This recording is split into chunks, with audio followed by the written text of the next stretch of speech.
Vem em favor do seu povo, Pai. Essa igreja é obra das tuas mãos. Não poderíamos jamais estar aqui, Senhor, se o Senhor não fosse conosco. Bendito é o teu santo nome.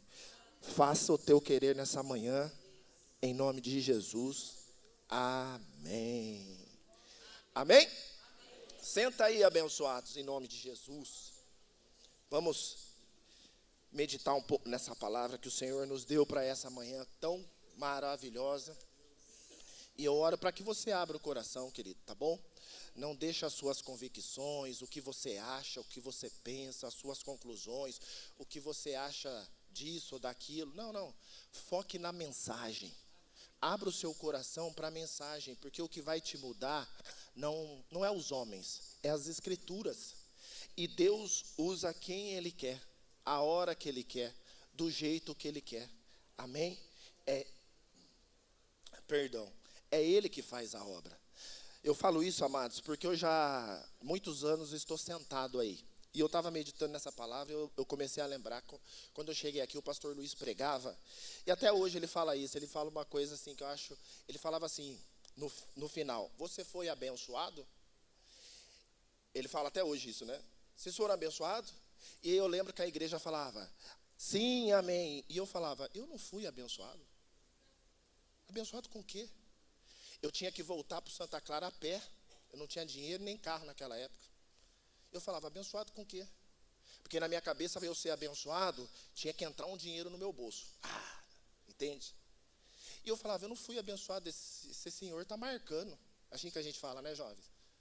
Eu não fui abençoado com nada. E eu saí e entrei aqui várias pregações, e eu não entendia como ele falava isso. Você foi abençoado? Eu falava, eu não fui. Eu acho que essas pessoas estão mentindo. Porque eu não vi, não aconteceu nada. Está todo mundo saindo do mesmo jeito que entrou. Eu não sei porque que ele fala isso, mas isso não tem nada a ver. Mas depois, com o caminhar do tempo, o Senhor foi me dando entendimento, amados. O que é ser abençoado? É você ter a mente de Cristo. E a mente de Cristo, ela é construída dia após dia, negando-se a si mesmo e caminhando dia após dia. E quanto mais a sua mente vai se parecendo com a mente de Cristo, mais abençoado você vai sendo. Mas muitas vezes a nossa mente estagna. Sabe por quê? Porque a gente olha para o homem, olha para as pessoas, olha para quem está pregando. Não gosto, não recebo. Eu quero falar para você que o Espírito Santo usa aquele que você gosta e usa aquele que você não gosta também. Dá oportunidade para o Espírito Santo falar no seu coração. As coisas, Deus quer mudar as coisas nas nossas vidas, amados. Mas nós precisamos abrir o nosso coração para a palavra. Amém? O Senhor é o nosso Deus. Querido, a palavra base hoje é renúncia. E é por isso que eu já comecei com essa introdução. Para andar com Jesus, nós precisamos renunciar dia após dia várias coisas. Nós precisamos negar a si mesmo. Olha que proposta, né? Que custosa é essa proposta. Negar a si mesmo, num tempo onde os homens e as mulheres, de uma forma geral, estão inflamados a cuidar de si mesmo, né? Todos nós aqui sabemos o que é bom para o corpo, alimentação, creatina, você sabe tudo, né? O que você precisa tomar, o que você precisa comer, quantos gramas de proteína você tem que consumir no dia, você sabe tudo sobre isso daí. E é bom que saiba mesmo, o conhecimento está aí, amados, para nós desfrutarmos dele. É muito bom. Salomão diz que quem quer sabedoria, compre-a. Está tudo certo. Mas e para as coisas espirituais? Você tem a mesma sabedoria? Você tem o mesmo conhecimento? Você cuida da vida espiritual da mesma forma que você cuida do seu corpo? Não? Se talvez você está aqui e diz, não, eu preciso melhorar, nós não estamos aqui para te criticar nem para te julgar, mas nós estamos aqui para dizer que antes de ser um homem carnal, você é um homem espiritual, uma mulher espiritual. O espírito foi feito antes da carne, amém? Então nós precisamos negar a si mesmo, porque a autoridade dada em Cristo Jesus para nós não é na matéria, é no espírito. Quem governa é o espírito. Adão era um homem espiritual, amém? Por isso que nós precisamos renunciar a essa carne, porque a matéria não tem autoridade sobre esse tempo, mas é o Espírito que está em Deus que está em Cristo Jesus nesses últimos dias, é esse Espírito que governa. Amém? É sobre isso que nós vamos falar um pouco. Renúncia quer dizer, a palavra renúncia, ela vem do latim, renunciare. Puxei aqui na internet só para dar uma introdução. Significa movimento para trás, negação ou recusa, inversão, recuo ou afastamento. No sentido moral, né, coletivo entre nós, no sentido prático, quer dizer, reflete a escolha consciente de abrir mão de algo em favor de outro propósito ou em favor de alguém. Então, a renúncia é quando você abre mão de um direito que você tem em favor de ou de um propósito ou em favor de alguém. Amém? O 22, ele deixa, assim, ele dá um panorama do que é renunciar. Se tem alguém que renunciou, amados, foi Jesus Cristo. Ele estava na glória antes de ser crucificado. Ele estava na glória. Ele é rei, ele é senhor. Apenas para os homens ele se mostrou como um cordeirinho, como uma ovelha muda, como Isaías profetizou. Mas na verdade ele é um rei, ele é um Deus todo-poderoso que governa por intermédio da sua palavra todas as coisas, no céu, na terra e embaixo da terra. Nosso Deus é poderoso, queridos, tremendo, mas ele deu o exemplo. No 22 ele mostra aqui uma renúncia prática. Eu gosto de mostrar nas escrituras essa questão prática. Olha o que diz, o próprio Jesus diz: o filho do homem tem que sofrer muitas coisas, ser rejeitado pelos anciões, pelos principais sacerdotes e pelos escribas, e ser morto e ser ressuscitado ao terceiro dia. Ele tem a vida dele espiritual, vida de glória, vida poderosa, mas ele teve que renunciar a essa vida para caminhar nessa aqui, porque essa aqui é o propósito de Deus, para que todos aqueles que estivessem nele pudessem herdar a salvação. Esse era o caminho. Se ele não renunciasse à glória, jamais nós estaríamos aqui, querido. O 23, a palavra diz assim, como nós vamos falar de renúncia, nós vamos ficar bastante no capítulo 9. O capítulo 9, ele dá essa deixa da renúncia para nós, do negar-se a si mesmo. Então nós vamos ver bastante questões aqui no capítulo 9. O 23 fala assim, Jesus faz um convite à renúncia, exatamente para isso, para que seus discípulos neguem a si mesmo, abram mão de seus valores, de seus propósitos pessoais. Na renúncia, ninguém toma nada de você. Na renúncia, ninguém tira nada de você. É você que dá. O próprio Jesus falou: ninguém toma a minha vida, eu a dou. Então quem renuncia, ele está naquela condição, não é porque ele está obrigado, ele está naquela condição porque ele decidiu se colocar naquela condição. Amém? É ele que dá, ninguém tira nada. Tá bom? Esse termo, a cruz de cada dia, ela é exclusiva do livro de Lucas. Mateus e Marcos não traz essa expressão. Tomar a cruz não é um momento heróico, único. É decisão diária, de segunda a segunda. No mundo romano, quem carregava a cruz já tinha a sentença assinada. O discípulo caminha como quem já morreu para a própria agenda. Uma coisa que eu vejo muito nos jovens, eu lamento muito, eu sofro muito. Eu sofro, irmãos, ver esses jovens, como que eu sofro? Porque eu tive no lugar deles por 30 anos.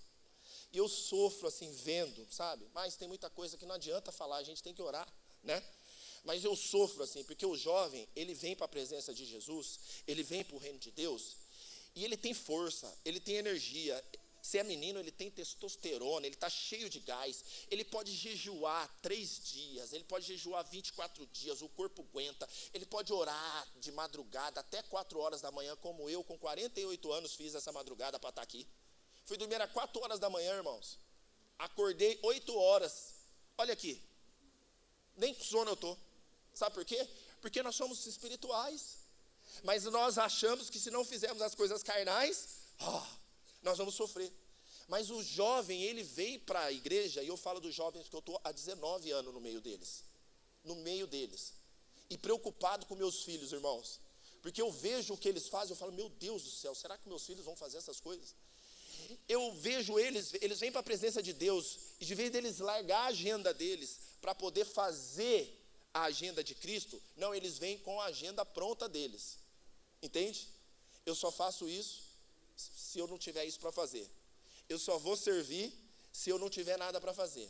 Se tiver uma festa, um casamento, um aniversário, eu não estou falando nada contra isso, tem que ir mesmo. Mas se tiver alguma coisinha, já não vem, já não participa. Se tiver uma coisinha que não gostou, alguém falou um negocinho que ele não concorda, ele já se afasta. Ele se afasta e ele acha que ele está se afastando do homem, mas ele está se afastando é de Cristo, porque foi Cristo que vos chamou. Amém? Na hora que eles têm toda a energia, irmãos, eu falo, meu Deus, como que eu queria ter 25 anos agora? Eu não ia nem casar, irmãos, eu acho. Só se eu encontrasse a Daniela por aí. Mas eu tenho no meu coração, eu falo para ela, eu acho que ela pensa igual eu, a gente não ia casar não. Eu ia fazer igual Paulo, irmão. Eu ia chapar nisso aqui, cara. Porque nós somos espirituais, entendeu? E é difícil entender essas coisas. E o jovem não entende muito isso. Eu estou falando de jovens porque vocês que são adultos, vocês entendem e fazem, vocês são uma bênção. Aristóteles, ele diz uma coisa que, ele fala assim, ó, a juventude é tão maravilhosa que ela não deveria ser dada aos jovens. Eles têm força, eles têm ânimo, eles têm vigor, mas eles não têm a maturidade que a gente tem hoje, né? E não é nem justo fazer essa comparação. Como você pode comparar um menino de 25 anos com um que tem 50? Não dá. A maturidade, ela vem com o tempo, né? Mas ela deveria vir logo cedo, para que a gente não errasse tanto. Quanto custa seguir a Cristo? Seguir a Cristo custa tudo. A igreja tem dificuldade de entender isso. Seguir a Cristo custa tudo. Custa toda a sua vida. Não é parte dela, não. Essa vida que eu vivo hoje aqui em Cristo, eu nunca imaginei que eu teria, porque ela estava oculta em Cristo. Na medida que eu fui andando com Ele, Ele me revelou essa vida. Eu não tenho mais os mesmos amigos que eu tinha anos atrás. Eu não moro no mesmo lugar. A única coisa que eu tenho é a mesma garota. Há 29 anos, para a glória de Deus. 19 casado, com namoro, noivado e tal. Já estamos quase 30. Mas Deus mudou tudo. É uma nova vida. É uma vida que você renuncia àquela e a nova aparece. E sabe o que atrapalha muitos os crentes muitas vezes? Enquanto você não fechar o ciclo velho, o novo não se abre. A vida é cíclica. Para você viver o novo de Deus, você precisa fechar o velho. Enquanto você fica com um pé no velho e um pé no novo, você não desfruta nem do velho e jamais você vai desfrutar do novo. Porque o novo de Deus é para quem renunciou àquela velha, para desfrutar a vida nova que está oculta em Cristo. A vida que está em Jesus Cristo não é essa vida que você está vivendo hoje. A vida que está oculta em Cristo é uma vida poderosa em obras e você vai descobrindo ela a cada dia. É por isso que o salmista disse, a vereda do justo é como a luz da aurora. Ela vai amanhecendo, amanhecendo, até virar dia perfeito. Entende? Mas enquanto nós estamos amarrados lá atrás, enquanto nós não renunciamos lá atrás, enquanto nós ainda estamos nos mesmos costumes, nas mesmas crenças limitantes, crenças que nos paralisam, nós não podemos desfrutar o novo de Deus e nós necessitamos do novo de Deus, porque o novo de Deus, querido, ele te dá um gás, ele te dá uma vida, ele te dá um vigor, ele te dá um ânimo, ele move você não consegue ficar parado. Ele faz senhorinha de 70 anos, fazer um culto de mulheres num dia e dormir meia-noite, no outro dia está aqui. E o jovem muitas vezes está dormindo, porque não aguenta. Não aguenta por quê? Porque tem a vida carnal, não tem a vida nova, que é a vida espiritual. Amém? Eu coloquei aqui, por que e para que devemos aplicar a renúncia? Negar-se, eu gostei da sua resposta, viu? Eu falei para ela, você não tem casa, não? Está o dia inteiro ontem aqui, né? Com todo o respeito e amor que eu tenho. É filho falando com mãe, pode, tá? Você não tem casa, não? Ela falou, tenho, minha casa é aqui. Aplauda o Senhor. Boa resposta, né? Eu gostei dessa resposta. Mais vale um dia na sua casa, ó Senhor, do que 1000 em outros lugares, né? A gente aprende na casa do Senhor, queridos. Queridos, eu coloquei aqui 3 tópicos, eu quero andar um pouco mais rápido aqui. Por que e para que devemos aplicar a renúncia, o negar-se a si mesmo em nossas vidas? Para que isso? Por que isso? Para quê? Queria falar um pouco disso. Não, quero já deixar bem claro, não que se você renunciar, vai acontecer tal coisa. Não é isso que nós estamos falando.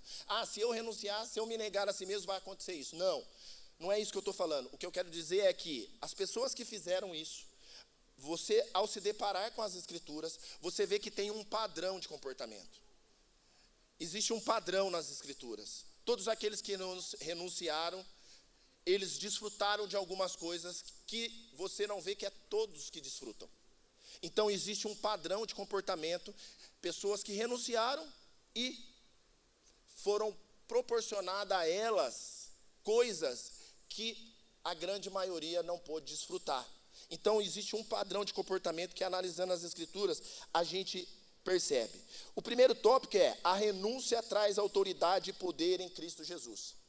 A renúncia traz autoridade e poder em Cristo Jesus. Amém? Amém. Traz. Tem esse comportamento? Tem. E por que a renúncia traz autoridade? O que é autoridade, para começo de conversa? O que é autoridade? Irmãos, quando Deus fez, eu expliquei isso aí no regional que nós tivemos sábado passado para o jovem aqui, quero dar só uma pincelada rápida aqui. Olha aqui, quando Deus fez o homem, Deus primeiro, como eu disse, nós somos espirituais, Deus primeiro fez o homem espiritual, e depois ele fez o homem carnal. Amém? Ao homem espiritual ele deu toda a autoridade. Não precisa abrir, mas depois você lê na sua casa, Gênesis no capítulo 1, 26, Paulo já revelou isso para nós nas cartas dele. Ele fala assim em Efésios, ele fala assim, que nós fomos achados nele, em Deus, antes da fundação do mundo. Então o homem estava em Deus antes que o mundo fosse criado. Amém?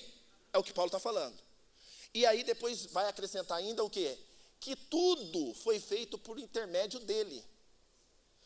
Nele todas as coisas subsistem. Então tudo que foi criado primeiro estava em Deus, nele tudo subsiste. Amém?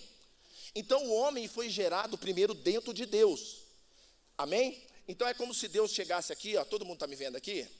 Então o homem chegou na terra, ela é sem forma e vazia.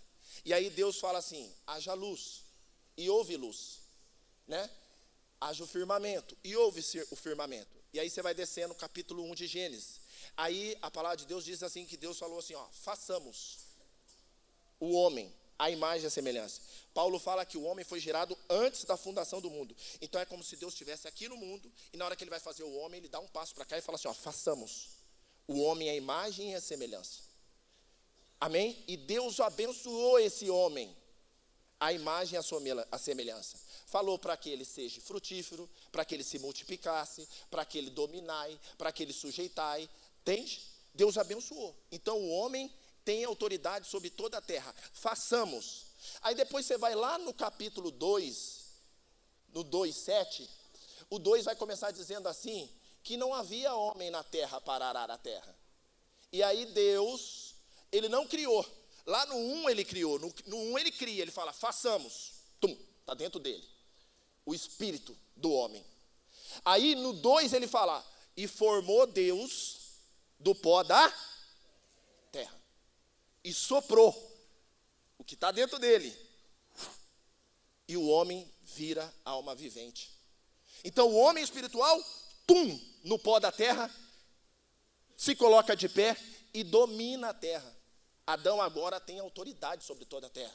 É por isso que depois do capítulo 2 de Gênesis para frente, você vai ouvir, não falando mais Deus criou isso, Deus criou aquilo, mas vai falar assim, o Senhor Deus criou. Por que o Senhor Deus? Porque não pode ter dois senhores. Adão é o senhor da terra naquele momento. É ele que põe nome nos bichos, é ele que administra, é ele que ara, é ele que cuida, é ele que tem toda a autoridade sobre a terra. Porque o salmista falou assim, que os céus é do Senhor, mas aos homens ele deu a terra. Então o homem, querido, ele tem autoridade sobre a terra. Ele governa, ele fala e a terra produz. Ele tem autoridade para exercer as mesmas obras que o pai. Como que o pai faz as obras? Falando.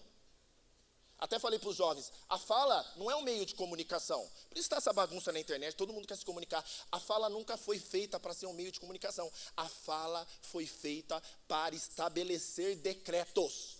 É por isso que você tem que tomar cuidado com o que você fala sobre a sua vida. Porque senão você está estabelecendo decretos sobre você. decretos negativos. A palavra foi feita para chamar à existência aquilo que não existe. Dei até um exemplo de uma jovem que tem aqui na igreja. Ela entrou numa escola e ela queria ser professora lá, queria muito ser professora, e aí as pessoas falavam, aqui não vai dar para você ser professora, aqui você não vai conseguir, aqui você não vai conseguir. E ela falava, eu vou ser professora aqui, eu vou ser professora aqui, Deus vai me levantar professora aqui, eu vou ser professora aqui. Sabe o que ela é agora? Adivinha? Adivinha não, que a gente já é contra a adivinhação, né? Professora. A palavra estabelece. Entende? Eu tomei posse de muita coisa na minha vida e ainda estou tomando por causa da palavra. Lá na minha casa de manhã, se você ouvir a minha oração, você vai se escandalizar comigo, você vai falar, esse Wagner é um soberbo arrogante. Se é que você já não acha isso, não tem problema, está perdoado. Mas a minha oração, irmão, eu entendi quem eu sou um homem espiritual, filho de Deus. Aí eu vou pedir o quê? Para um pai que tem tudo. De manhã cedo, minha esposa está aqui, eu falo, meus filhos é abençoado, os meus filhos são os mais inteligentes, são os mais criativos, são os mais conquistadores, são mais poderosos, a minha casa é a mais top, aqui tem mais bênção, nós somos mais próximos, nós somos uma família mais feliz.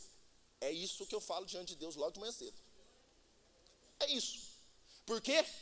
Liberando decreto dentro da minha casa.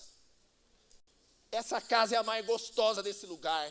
Aqui a gente come a melhor comida. Aqui a gente tem mais harmonia. Nós se amamos. Nós queremos estar grudados mesmo, Senhor. Nós temos comunhão. Os meus filhos vão ser próximos. Vão ter bom casamento. Vão ter boa profissão. Vão ter bons ministérios. Vão servir a Deus com excelência. Vão ser cheios do Espírito Santo. Cheios da graça. Cheios do governo. Cheios do domínio. Porque o Senhor nos deu autoridade. Amém? É assim. Se escutar minha oração, elas vão falar, esse cara está pensando que ele é quem? É por isso que pessoas iguais a você que mataram Jesus, sabia? Eles ouviam o que Jesus falava, eles ficavam com ódio. Quem que esse cara pensa que é? Esse cara não tem nem onde colocar a cabeça para dormir. Como que ele fala que é filho do Deus vivo? E quando ele estava bravo, Jesus falava assim, e ainda vocês vão me ver, vindo na glória. Ele está prestes a crucificar o Cristo. Ele falou assim, vocês vão me ver ainda vindo na glória. Vocês também vão me ver, subindo para a glória.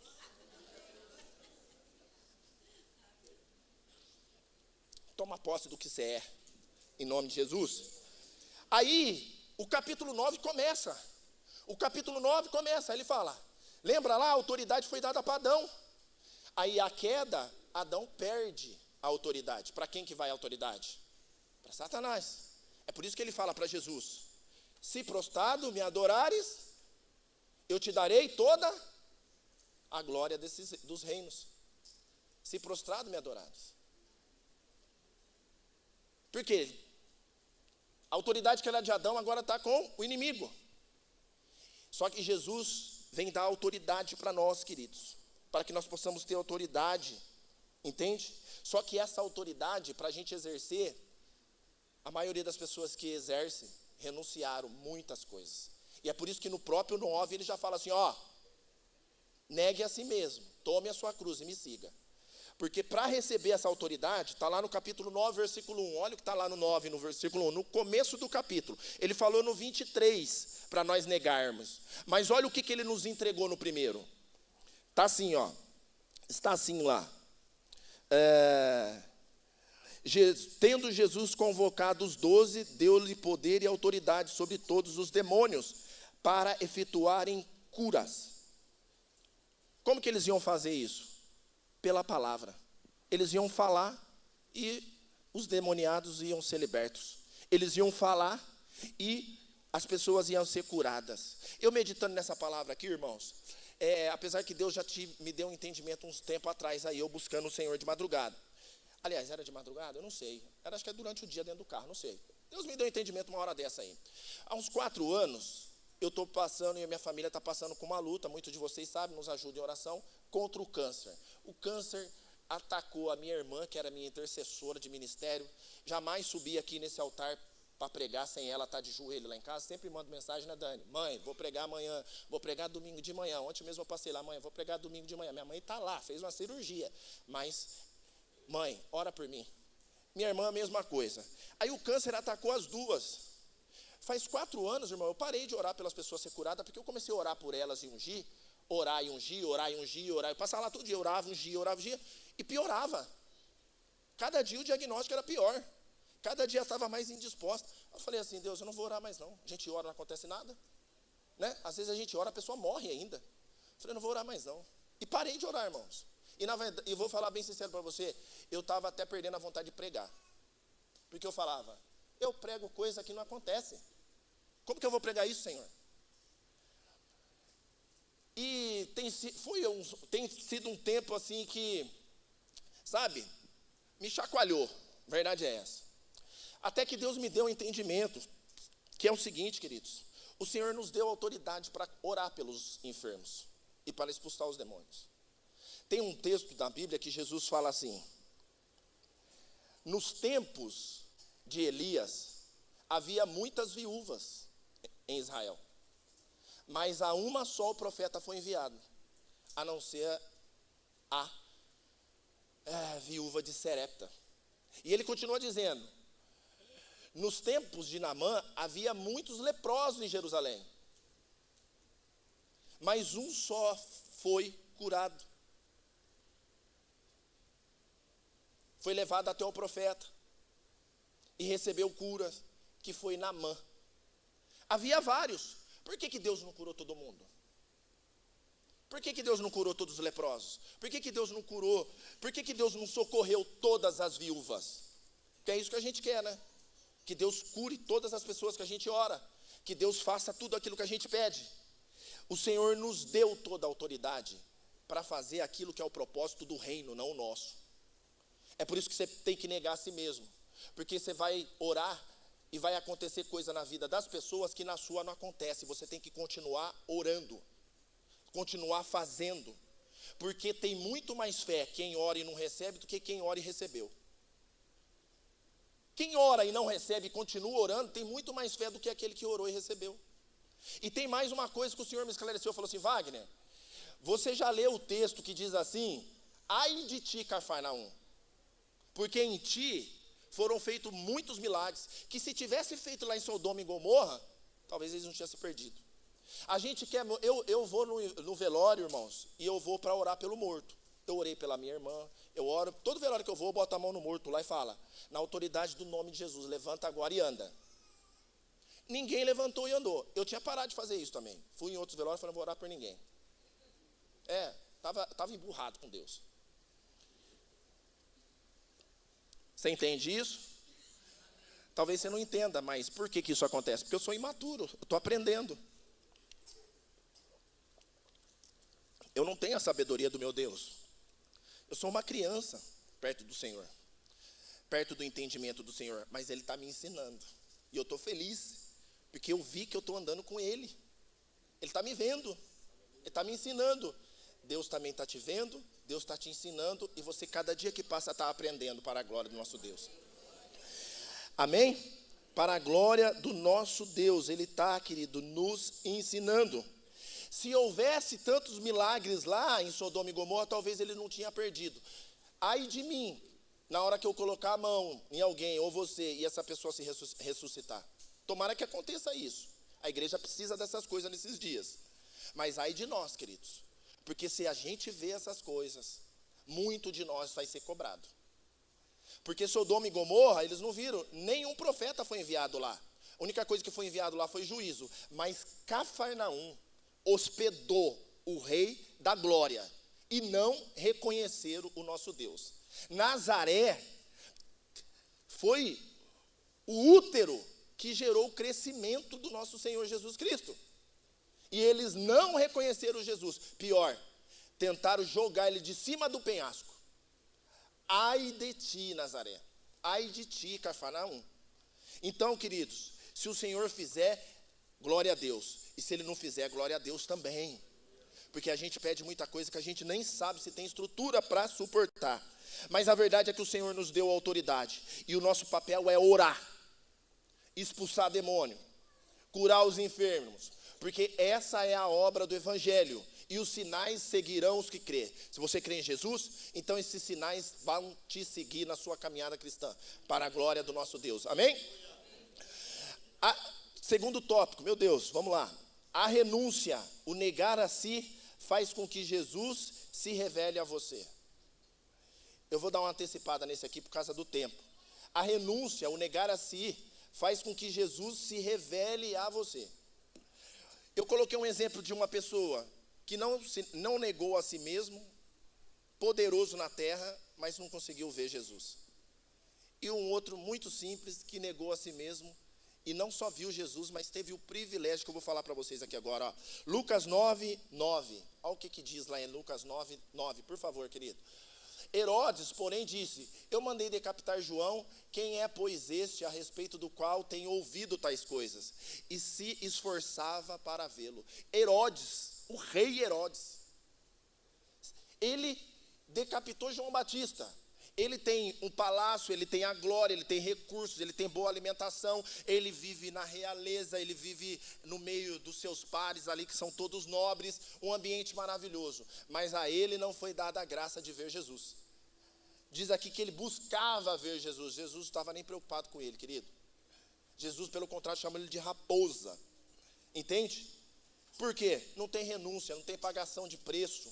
Entende? Não tem uma busca. Não quer se esforçar, não quer sair da sua condição natural, não quer sair do seu palácio, não quer sair do seu trono, não quer sair da sua condição de conforto, também não vê Jesus e também não vê a sua glória.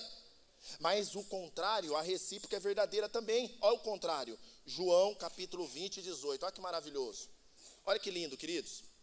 João capítulo 20, versículo 18. Então saiu Maria Madalena, anunciando aos discípulos: vi o Senhor, e contava que ele lhe dissera estas coisas. Maria Madalena, uma mulher, queridos, foi a primeira pessoa que viu Jesus. Mas essa mulher renunciou? Demais. Essa mulher negou a si mesma? Demais. Depois que o Senhor Jesus libertou ela de 7 demônios, ela não só seguiu Jesus, ela colocava do seu dinheiro, dos seus próprios recursos. Era uma das pessoas que mantinha o ministério econômico de Jesus Cristo na terra. Porque todo mundo acha que as coisas de Deus é de graça, né? Não, tem que ser de graça. Deus deu de graça, dá de graça. Até o ministério de Jesus teve que ter dinheiro, irmão. Só que tinha uma galera lá que pagava as inscrições dessas pessoas. Aí aquele bando vinha atrás lá, sem receber nada, sem pagar nada. Mas tinha gente que já pagou lá o preço. O povo de Deus não quer pagar mais nada. Quer tudo de graça. Deixa eu falar uma coisa para você. A salvação é de graça. Mas a unção, o conhecimento, o poder de Deus, você tem que pagar o preço dando a sua vida para Ele. Entende? Eu já falei isso aqui uma vez, vou repetir. Quando eu vou num lugar e eu vejo alguém pregando com muita unção, com muito conhecimento, com muito poder de Deus, irmão, eu já baixo a minha cabeça e eu começo a orar por essa pessoa. Eu falei: Senhor, guarda esse homem, em nome de Jesus, guarda essa mulher. Porque, queridos, essas pessoas pagaram um preço que você não tem noção. Você não tem noção que essas pessoas tiveram que renunciar para estar naquela condição. A unção custa caro. O poder de Deus, você tem que pagar um preço. Enquanto está todo mundo se divertindo na festa, você tem que estar aos pés do Senhor, gemendo e chorando. Muitas vezes entregando o que você não tem. Ministrando o que você não recebe. Tem que pagar o preço, irmãos. Tem que pagar o preço. Tem que negar a si mesmo. E como eu já disse, custa tudo, não custa pouco, não. Essa mulher, além de seguir Jesus, não fala que ela casou, que ela teve filhos, não, ela seguiu Jesus. Só que ela foi a primeira a ver Jesus, depois ressuscitou. E olha o que é tremendo. O testemunho no tribunal daquela época não era válido, o testemunho de mulher. Você pode ver lá em Deuteronômio capítulo 19. Era só testemunho de homem. O testemunho de uma mulher não era aceito, mulher não podia testemunhar. Agora Jesus fala para ela: vai lá e testemunha que você me viu. O reino de Deus vai dar um nó na sua cabeça se você não for uma pessoa espiritual. Você não vai entender. É por isso que Israel matava os profetas. Você tem noção? Jerusalém mata os profetas. Porque eles não entendiam o que os profetas falavam. Porque o profeta está trazendo a mente de Deus. Só recebe a mente de Deus quem se submete, quem renuncia, quem baixa a guarda, quem nega a si mesmo. Você tem que se despir dos seus valores, irmãos. Não importa tão quanto alto o Senhor te levantou, não importa o status que o Senhor te deu.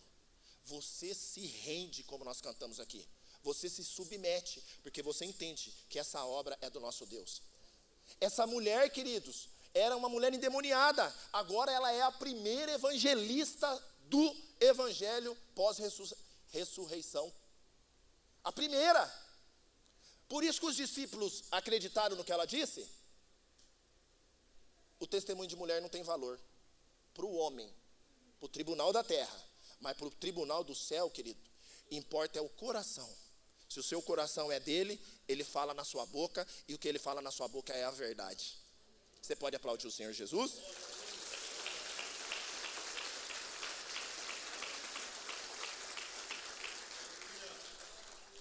Eu fiquei tão inspirado com essa Maria Madalena, que eu fiz até um poema. Eu posso ler aqui? Eu fiz um poema, fiquei tão inspirado com essa palavra, irmãos. Bendito seja Deus e o pastor Tiago que nos concedeu essa graça dessa palavra. Eu fiquei tão inspirado ontem, olha a renúncia, passei o sábado inteiro. Meu filho e minha filha sozinhos em casa, a minha esposa aqui no encontro de mulheres, e eu trancado dentro do escritório, buscando o Senhor. Sabe o que é isso? Nossa, estou falando isso para me gabar. Não, eu faço isso há bastante tempo. Isso é renúncia. Isso é renúncia. Entende? Mas aí o Senhor me deu um poema. Eu vou falar porque inspirado pelo Espírito Santo vai abençoar alguém. Você sabe que nós temos facilidade com os poemas, né? A Bíblia tem os livros poéticos. Deveríamos ler os salmos, não como lemos aqui, mas deveríamos ler como poesia, porque são os livros poéticos. Mas eu escrevi um poema, irmão, eu estou muito escritor. Peguei a unção do Mike aí e escrevi um poema pequenininho. Mas olha que coisinha bonitinha, eu achei lindo. Olha que coisa linda. Quem renuncia por causa de Cristo é porque ama muito e ama de sinceridade. Deseja que a alma do próximo viva e caminhe para a vida de Cristo em santidade. Quem renuncia a sua vida, entrega almas que eram perdidas para a vida com Deus na verdade. E se alegra ainda nesta vida, pois a sua alma que também era perdida, agora cheia da vida, se encontrarão na eternidade.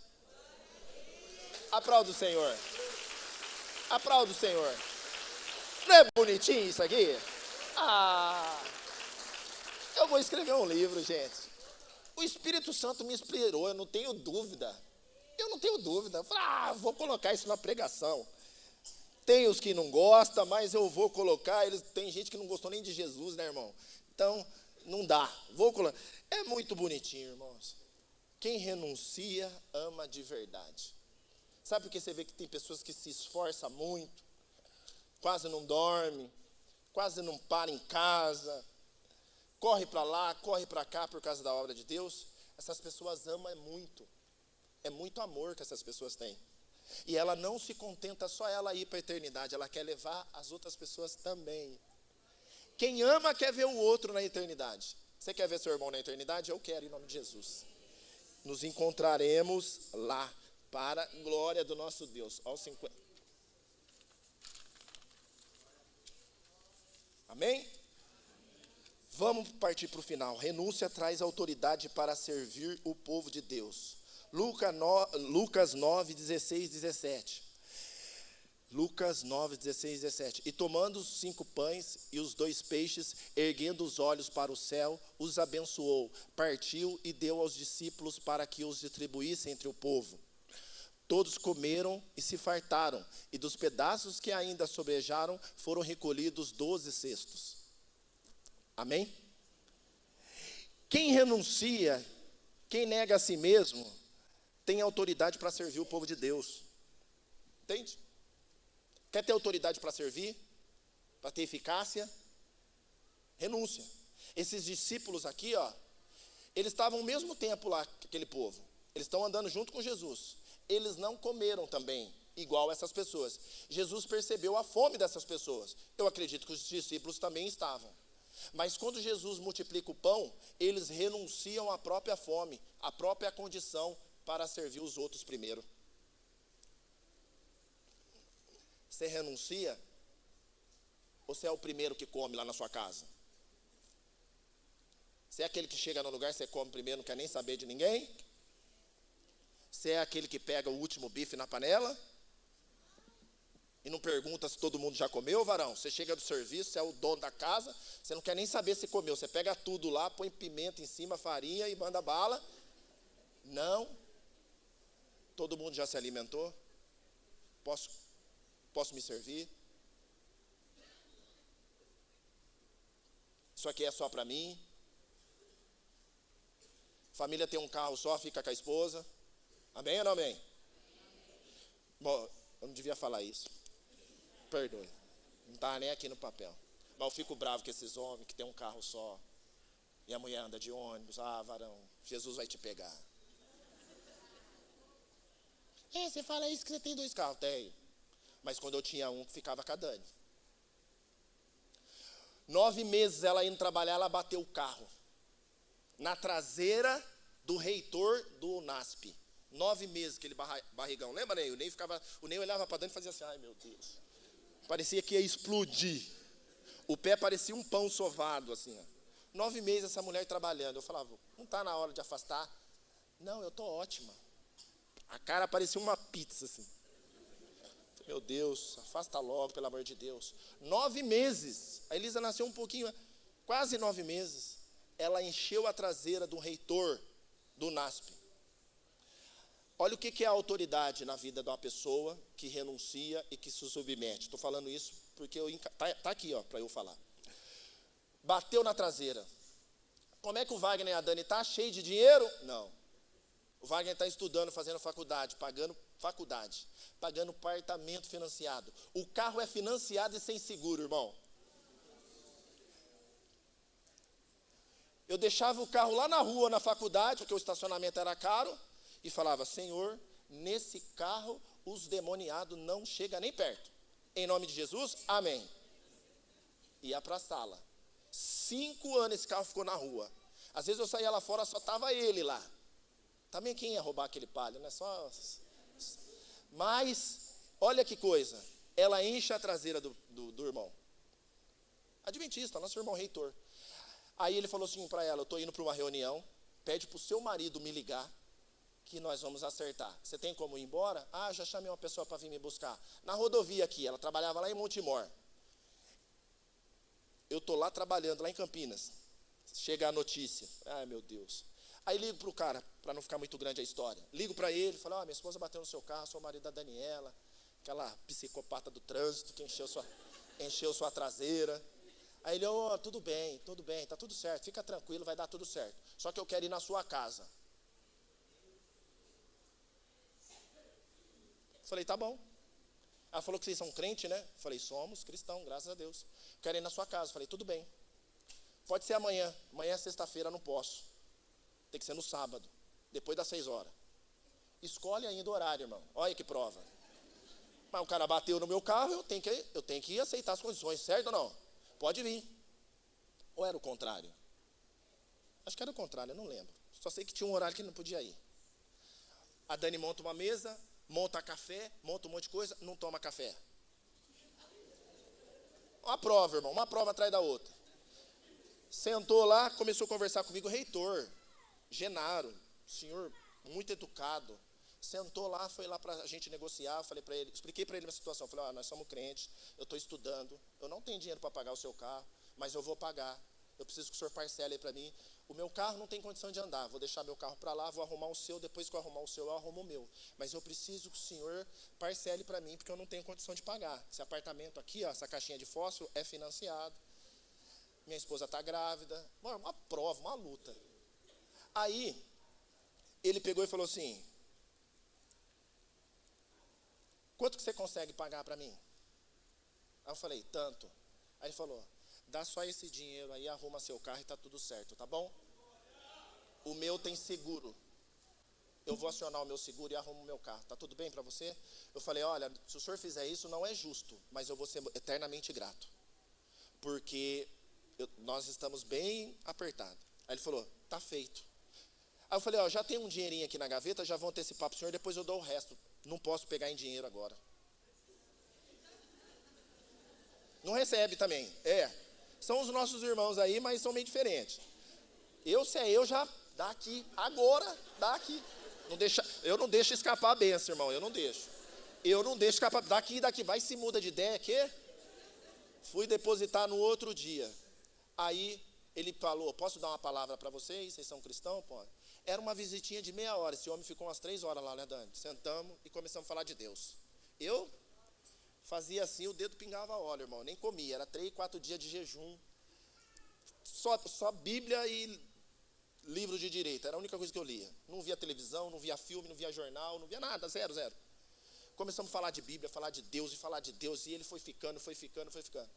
E eu percebi, aí ele falou, vamos orar, que a gente vai ir e tal. Vamos orar, dá a mão na sala.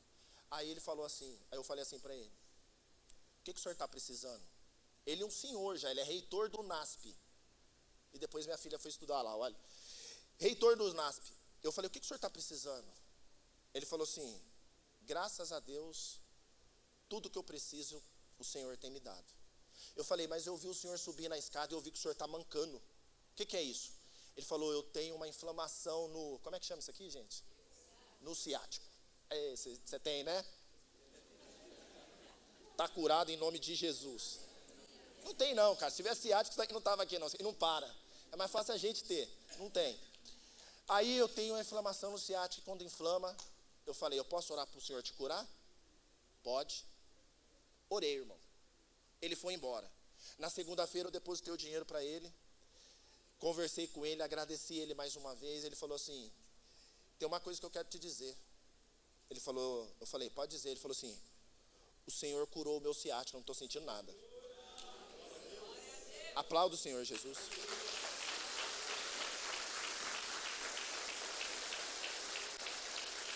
Amém? Por que eu estou falando isso? Renúncia traz autoridade. Nós estamos aqui, irmão, porque o Senhor já deu várias experiências para nós. Todos vocês já viveu várias experiências de cura, de expulsar demônios. Nós sabemos a autoridade que está sobre nós. Devemos exercê-la. Ponto e acabou. Chega lá no lugar e faz como era no princípio. Libera a palavra. A palavra é o decreto para as coisas acontecer. A renúncia traz autoridade para servir o povo de Deus. Eu encerro falando de um homem aqui. Eu ia falei desses jovens aí que serviram mesmo estando com fome. E eu quero falar de um homem aqui que eu admiro. Não vou nem pedir para abrir ali por causa do horário. Que eu admiro muito, que é Urias. Urias. É um cara assim que eu tiro o chapéu para Urias na Bíblia. Sabe quem é Urias? Marido de Berseba. Que ele vai para a guerra. Davi se envolve com a mulher dele. Aí ela engravida, Davi manda trazer ele, né, para que ele pudesse deitar-se com a mulher, para que o filho pudesse ser dele e não de Davi. E aí aquele homem fala uma coisa assim para mim que é sensacional. Ele fica no reino, no palácio, ele come, ele bebe com Davi, ele passa a noite ali com Davi, e aí Davi fala assim para ele, vai para sua casa, Urias, vai para sua casa ficar com a sua esposa. Aí ele fala assim, vamos ler lá, eu vou ler esse texto. 2 Samuel 11:11. Respondeu Urias a Davi, a arca, Israel e Judá ficaram em tendas. Joabe, meu senhor, Davi era para ir para a guerra, não foi. Então o senhor da guerra aqui é Joabe, que é o comandante do exército. E os servos de meu senhor estão acampados ao ar livre. E hei de eu entrar na minha casa para comer e beber e para me deitar com minha mulher? Tão certo como tu vives e como vive a tua alma, não farei tal coisa. Tem versão que fala assim, como poderia eu estar com a minha mulher enquanto meus irmãos estão na guerra? Ah, irmão, precisamos de homens nesses últimos dias desse jeito, irmão. Se tivesse mais homens desse jeito aqui, esse mundo não estava essa bagunça que está. Você entendeu? Homens que têm palavra. Homens que têm uma causa. Homens que defendem um propósito e sujeita a sua carne. Abre mão do seu conforto, custe o que custar, em prol não de si, mas em prol do propósito. Homens de coragem. Como eu posso ir lá deitar com a minha esposa, ficar no bem bom lá na minha casa, enquanto meus irmãos estão pelejando, enquanto meus irmãos estão sofrendo? Enquanto meus irmãos estão passando problema, passando dificuldade, eu estou passeando lá com a minha esposa. Não. A Bíblia diz que ele dormiu no chão. Davi depois chamou ele mais uma vez, vai para sua casa, deu mais vinho, bebedou ele bêbado, deitou no chão de novo. Renúncia. Pagar preço. E o que eu acho mais incrível, Davi escreve um bilhete, mandando Joabe colocar ele na frente da guerra, para que ele morra. Está escrito no papel, o papel está na mão dele. Ele não viola a carta do rei. Ele não viola a carta do rei. O papel está na mão dele, irmão. Aquele papel, se ele lê, estava assim, ó, coloca Urias na frente da batalha. Ele mostra, pô, o rei quer me matar. Ele podia fugir. O papel está na mão dele. A carta de morte, a sentença está na mão dele. Mas ele cumpre o propósito para o qual ele foi chamado. Se coloque de pé o Ministério de Louvor. Vem aqui, por favor. Vem aqui, por favor. Ele não viola a carta do rei, amados. E eu quero te dizer nessa manhã, ó. Essa aqui é a carta do rei. Essa é a carta do rei. E para viver isso aqui, querido, tem que ter renúncia. Para viver isso aqui tem que ter renúncia. Homens de verdade, mulheres de verdade, não violam a carta do rei. Eles cumprem, custe o que custar. Me chamaram esses dias para fazer uma coisa, falou assim, e dá para você fazer? Eu falei, é a minha obrigação. Eu não tenho escolha. Não vivo mais eu, vive Cristo, vive em mim. Não é mais o que eu quero, não é o que eu escolho. As minhas lideranças, não é eu que escolhi. Foi o Senhor que colocou sobre a minha vida e eu respeito, eu honro. Sabe por quê? Porque eu estou morto em Cristo. E quem está morto não escolhe nada. Aceita o que vem do Senhor.